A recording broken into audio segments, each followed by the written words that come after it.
Audio escuchas. Es el primer audiolibro que subo, espero que sea de tu agrado. Déjame conocer tu opinión en los comentarios y no olvides darle me gusta y suscríbete, así estarás más pendiente de lo que subo, gracias. Hoy les presento a uno de los primeros personajes del género de terror psicológico llamado Norman Bates, protagonista de la novela Psicosis de Robert Bloch. Reseña. Norman Bates es dueño de un apacible parador de carretera. Recibe un día a una joven viajera cuyas palabras imprudentes causan una profunda conmoción en su vida extraña y solitaria. Norman, dominado por la presencia obsesiva de la figura de su madre, reacciona de modo inesperado, que con la ayuda de unos tragos de licor, una rendija en la pared, el rostro pintado de una anciana, una navaja de afeitar, harán de esta historia una obra maestra del género de intriga. Ok, comenzamos. Capítulo 1. Norman Bates oyó el ruido y se estremeció. Era como si alguien estuviera golpeando los cristales de las ventanas. Levantó la mirada, rápidamente, dispuesto casi a ponerse en pie, y el libro resbaló de sus manos para caer en su amplio regazo. Entonces comprendió que aquel ruido era tan solo lluvia, la lluvia que caía al morir la tarde, cuyas gotas golpeaban la ventana de la salita. No se había dado cuenta de la llegada de la lluvia, ni de la penumbra. Pero la salita estaba ya bastante a oscuras, y antes de proseguir su lectura alargó la mano para encender la lámpara de sobremesa. Era una lámpara anticuada, con una pantalla adornada y lágrimas de cristal. Podía recordarla desde que tenía uso de razón, y su madre se negaba a desprenderse de ella. A Norman no le importaba, los 40 años de su vida habían transcurrido en aquella casa y era agradable y tranquilizador sentirse rodeado de cosas conocidas. Allí dentro todo estaba ordenado, los cambios solo se producían en el exterior. Y la mayor parte de ellos llevaban en sí una amenaza en potencia. ¿Y si se le hubiera ocurrido pasar la tarde paseando, por ejemplo? Tal vez se hubiese encontrado en alguna solitaria carretera vecinal o incluso en los pantanos, cuando empezó a llover. Se habría calado hasta los huesos, y se hubiera visto obligado a regresar casi a ciegas a su casa, en la oscuridad. Y el enfriamiento que seguramente hubiera cogido le habría podido causar la muerte. Además, ¿a quién le gustaría estar fuera de casa, después de oscurecer? Era mucho más agradable encontrarse en la salita, leyendo un buen libro. La luz alumbraba su cara regordeta, se reflejaba en sus gafas de lentes montados al aire, y bañaba su rosado cuero cabelludo bajo el escaso cabello rufo, cuando se inclinó para proseguir su lectura. Era un libro realmente fascinante, y no debía extrañarle que no hubiese observado el rápido transcurso del tiempo. Norman jamás había encontrado parecida abundancia de curiosa información como en The Realm of the Incas, de Victor W. Bonagen. Por ejemplo, aquella descripción de la cachua, o danza de la victoria, en la que los guerreros formaban un gran círculo, moviéndose y retorciéndose como una culebra. Leyó lo siguiente. El redoble se efectuaba generalmente en lo que había sido el cuerpo de un enemigo, había sido desollado, estirándose el vientre para formar un tambor, y todo el cuerpo actuaba a modo de caja de resonancia, mientras los sonidos salían por la boca abierta. Era algo grotesco, pero efectivo. Norman sonrió permitiéndose después el lujo de un tranquilizador estremecimiento. Grotesco pero efectivo. Sí, debió haberlo sido. Desollar un hombre vivo, probablemente, y luego estirarle el vientre para utilizarlo como tambor. Como lo harían para conservar la carne del cadáver, para evitar que se corrompiera. Y, además, ¿qué mente habría concebido semejante idea? No era un pensamiento agradable, pero cuando Norman entornó los ojos casi pudo visualizar la escena, una multitud de guerreros pintarrajeados y desnudos, retorciéndose al unísono bajo un cielo salvaje y ardiente, y al viejo, sentado en cuclillas ante ellos, arrancando un inacabable ritmo del vientre hinchado y distendido de un cadáver, cuya boca se mantendría probablemente abierta fijándola con grapas de hueso, para que pudiera salir por ella el sonido. Los golpes dados en el vientre repercutirían en los encogidos orificios interiores y surgirían, ampliados y con toda su fuerza, por la muerta garganta. Por un momento Norman casi oyó el redoble, y entonces recordó que también la lluvia posee ritmo, y unos pasos. En realidad, percibió los pasos antes de oírlos, un largo hábito venía en ayuda de sus sentidos cuando su madre entraba en la habitación. Ni siquiera tuvo que levantar la mirada para saber que estaba ahí. No miró, sino que fingió seguir leyendo. Su madre había estado durmiendo en su habitación, y Norman sabía lo malhumorada que solía estar al levantarse. Por tanto, lo mejor era no decir nada y confiar en que, por una vez, no estuviera de mal humor. ¿Sabes qué hora es, Norman? Norman suspiró y cerró el libro. Sabía que tendría dificultades con ella, aquella pregunta era un desafío.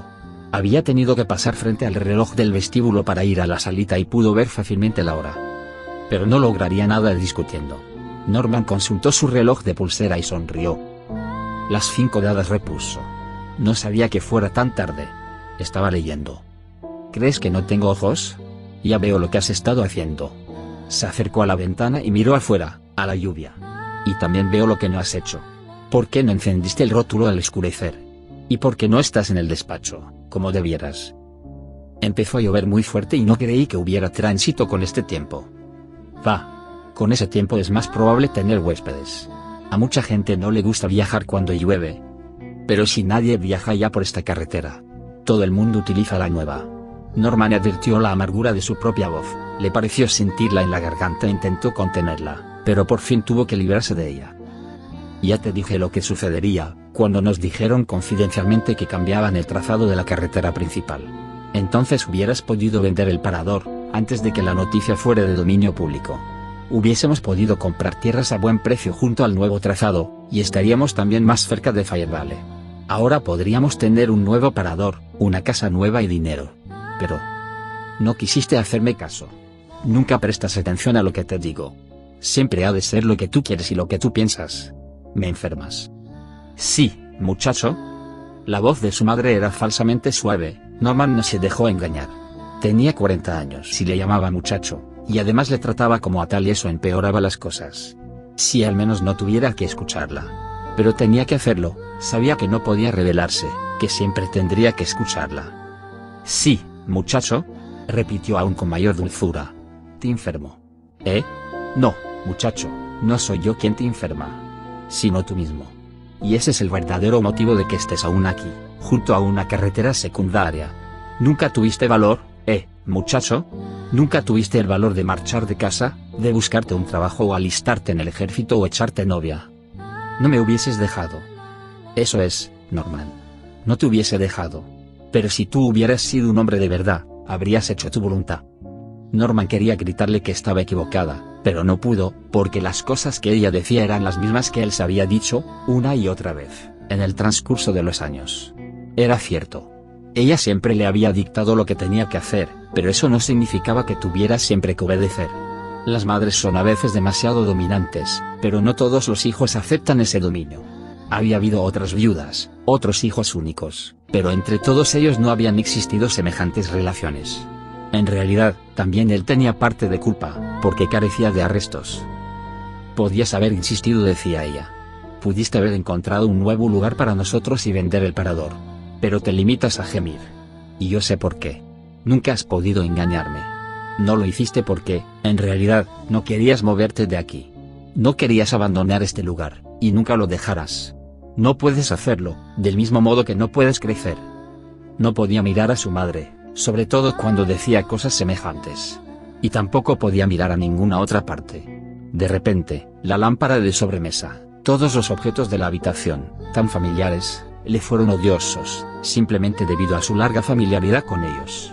Eran como los muebles de un calabozo. Miró por la ventana, pero no le sirvió de nada, pues afuera solo había viento, lluvia y oscuridad. Se aferró al libro e intentó fijar su mirada en él. Tal vez si no le hacía caso y fingía calma. Pero tampoco le sirvió de nada. Mírate, decía su madre. El tambor redoblaba, bum, bum, bum. Y los sonidos vibraban al salir de su retorcida boca. De sobra sé por qué no te molestaste en encender el neón, y por qué no has abierto la oficina de recepción esta noche. No es que te hayas olvidado de hacerlo. Lo que ocurre es que no deseas que venga nadie, ningún automovilista. Está bien, murmuró él. Admito que odio tener que cuidarme de un parador, que siempre lo he odiado. No se trata simplemente de eso, muchacho. Ahí estaba otra vez.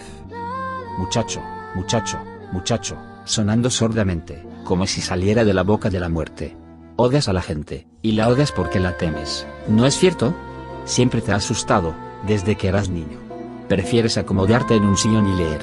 Ya lo hacías hace 30 años, y lo sigues haciendo. Te escondes bajo las cubiertas de un libro. Podría hacer cosas mucho peores.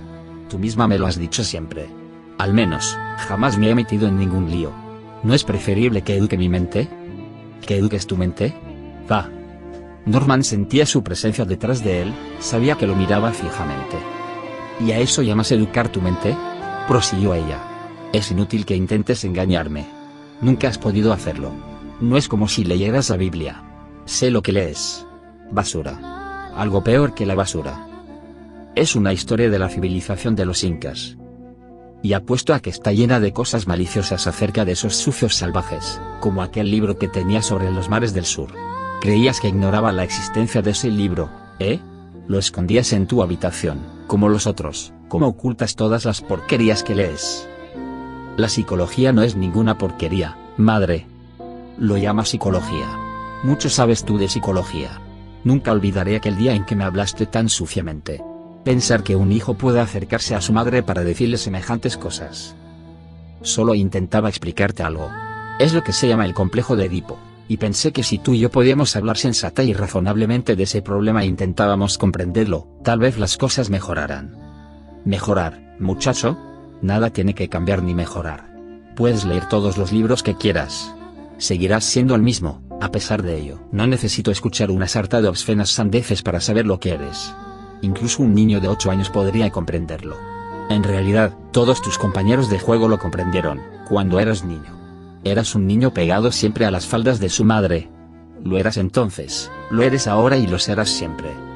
Las palabras de su madre, secas como estampidos, le ensordecían.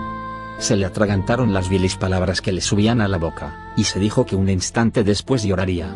Pensar que su propia madre pudiera estar haciéndole aquello, incluso entonces. Pero podía, y lo haría una y otra vez. A menos que... Dios santo. ¿Era también capaz de leer sus pensamientos? Sé lo que estás pensando, Norman. Te conozco muy bien, muchacho, más de lo que imaginas. Estás pensando que te gustaría matarme, ¿eh? Pero no puedes, porque no tienes arrestos para hacerlo. Soy yo quien tiene la fuerza, siempre he tenido bastante para ambos. Por eso no te desharás nunca de mí, aunque quisieras hacerlo de verdad. Naturalmente, en lo más profundo de ti mismo no quieres hacerlo. Me necesitas, muchacho, ¿no es cierto? Norman se puso en pie, lentamente. No estaba aún lo bastante seguro de sí mismo para volverse hacia ella y mirarla. Primero tenía que calmarse, y para ello no debía pensar en lo que su madre decía. Había que enfrentarse con aquella situación, y no olvidar. Es una vieja y su cabeza no está muy equilibrada. Si sigo escuchándola cuando habla así, también yo acabaré mal de la cabeza. Le diré que vuelva a su habitación y que no salga de allí.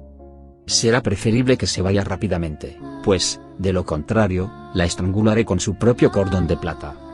Estaba volviéndose, abriendo la boca para dar forma a las frases, cuando sonó el zumbador. Alguien acababa de llegar en coche al parador y pedía ser atendido. Sin molestarse en mirar a su madre, Norman se dirigió al vestíbulo, cogió el impermeable de la percha y salió a la oscuridad. Este fue el primer capítulo que subo, espero que te guste, nos vemos en el siguiente.